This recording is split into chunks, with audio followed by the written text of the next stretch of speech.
Hey there guys, and welcome back to another video. In today's video we're going to take a look at this soundbar from Majority.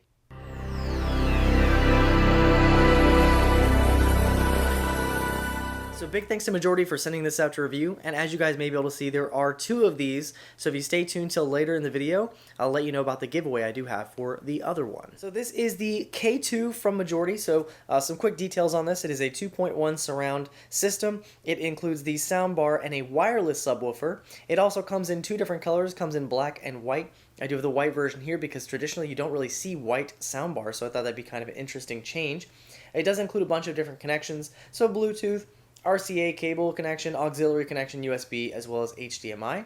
So it comes in at a price of $99.95, and I'll leave a link down below if you guys are interested in checking this out. So let's go ahead and see what's in the box.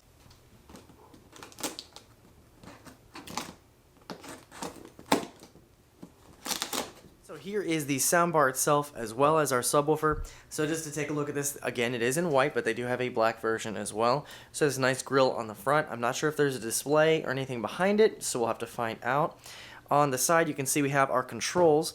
So we do have our power, mode, volume plus and next button, and our volume down and previous button, as well as a USB in and a line in, and we have Majority branding as well right at the top. The side has nothing on it. Now on the back we do have two little holes where you can actually attach this to your wall if you wanted to. It does also have a cushion behind it, so that's pretty nice. It will not damage your wall.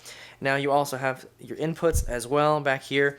So we have an HDMI ARC input right here.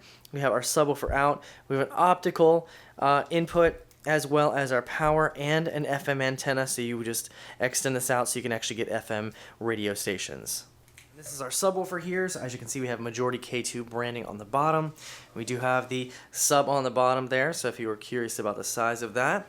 On the back we also have a little hole for the sound as well, and then on the back we just have it DC in, and it does say it's Bluetooth, so wireless Bluetooth surround bar and subwoofer.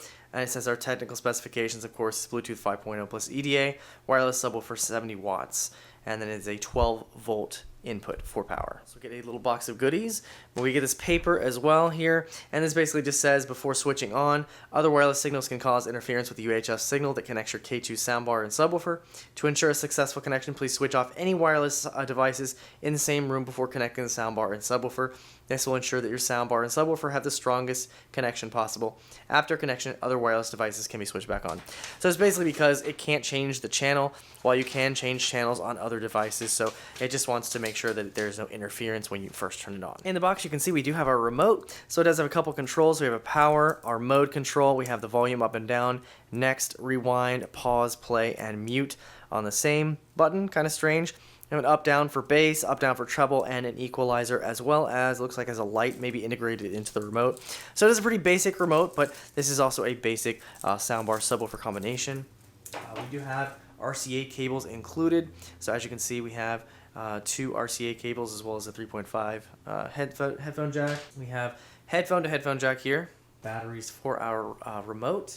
We have our plug for either the subwoofer or the soundbar. Another plug for either one of those. We also have an included HDMI cable, included optical cable as well, so if you want to use this with your optical output on your TV, you can. Something else to keep in mind is both of these plugs plug in vertically, so they will take up a lot of space, unfortunately. So they're not sideways plugs like I thought, but yeah, that's just something to be aware of, so not the greatest plug design on this. Soundbar all set up, so as you can see here is a pretty minimalist white soundbar. So as you can see it does have a little display, and it is blue. So what happens when you use the remote is if you go through the different modes, as you see OPT is for optical. If we go through again, it will be on ARC for HDMI ARC. You have one for radio. You also have one for line in for your auxiliary, as well as Bluetooth. Now there is a little dash at the bottom below that, and what that is for your equalizer. So if I hit the equalizer button on a remote, it goes through a couple of different equalizers that are available. So some see we have our little subwoofer down here at the bottom. So of course those go on the floor. It is Bluetooth, so all I had to do is just plug it in, and it's all set to go. Here's our remote. So again, you can do volume up with this, volume down. You have your equalizer button, which will go through the different equalizer settings, as well as your bass boost and treble boost, or to go down. And you have a little light as well, so you see the light right there. I'm not sure if that has a light on the remote. I don't think it does. So I'm not sure why it says light on or off. I have some no copyright music I'll go ahead and play for you just to give you an idea of how it sounds. And I'll go through the different equalizer settings while it's playing to give you an idea of how the different equalizer settings sound.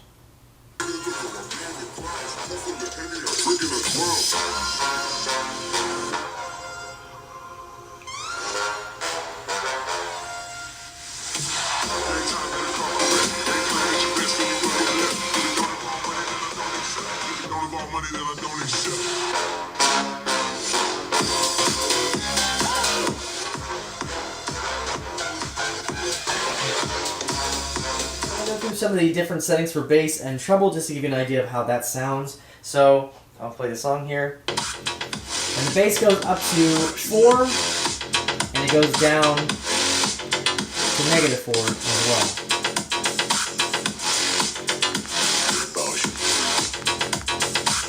And the treble, same thing. To 4.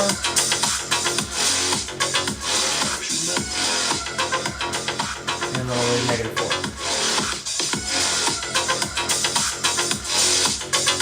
So the radio functionality on this is not very intuitive, so the way to change channels for the radio is to use the center button and hold down, and it will seek, and then it'll eventually find channels that it thinks will work, and you can program them by holding down on this button. So it's not very intuitive, and you can't actually seek through it and stop it, but it'll eventually find something, so don't depend on this for radio, but as you can see, it's, I don't know if you can really see it, but it's just going to continuously go through and cycle through until it finds something that it thinks is good enough. And it seems to be saving channels. And when you save a channel, then you can actually use the remote and then press the next button. It'll go through the different channels it thinks are available. And it's not doing very well with it. In Bluetooth, it does come up as majority K2, so we can just hit that. And it should just connect right there, and then we can now use our phone and play music to the soundbar directly. So I would say that the sound on this is good, but not great. I really would have liked the subwoofer to offer a little bit more bass than it does. You can hear a lot more sound from the actual soundbar than the subwoofer, so that could just be because it is a wireless subwoofer. But overall, I do think it is a still decent package for the price. So again, it's $99. They have a coupon right now for $25 off. Not sure how long that will last, but even for $99, it's still not too bad. It's a decent size. I do like that it comes in 2 different colors. I think the white kind of adds a little flair to it. You do have a bunch of different inputs for this. So again, optical, HDMI ARC. You have line input, your RCA cable. You also have Bluetooth as well. And you also have FM radio if it worked. It didn't really work very well in my testing, of course, but it's still there if you want it. You can't select a channel. You have to kind of seek through them until it decides it wants it. So you can't actually like pick a radio station, which is unfortunate, but not many people listen to the radio anymore, I don't think. You may not even listen to it with your actual soundbar anyway. But again, for the price, it's not too bad. So I definitely would recommend it if you're looking for a simple, basic soundbar. And again, I'll leave a link down below if you guys are interested in checking it out. If you tuned in this long or you just skipped to this part, now is the point where I talk about the giveaway for this K2 that I have. Alright, so the terms of this giveaway are pretty simple. It is a United States only giveaway. Unfortunately, it'd be too cost prohibitive to send this anywhere in the world because it's a huge box. So, United States only for this giveaway. And all you have to do to enter is just leave a comment down below on the video, and you can let me know what you want to do with this subwoofer soundbar, if you want to give it to somebody, if it's going to be for a Christmas gift to somebody, I don't know, anything with substance. And what I'll do is I'll choose a winner a week from the day that this is posted, and you can stay tuned to more details on that in the community tab or on Twitter at IansTechYT. So definitely check those out. And good luck to you all. Big thanks to Majority for sending these both out. So the one for review and the one to give away. And if you guys have any questions or comments on the K2 soundbar, please feel free to leave them down below. And if you guys are interested, I'll leave a link where you can check this out on Amazon. Anyway, guys, hope you enjoyed the video, and I'll see you guys in the next one.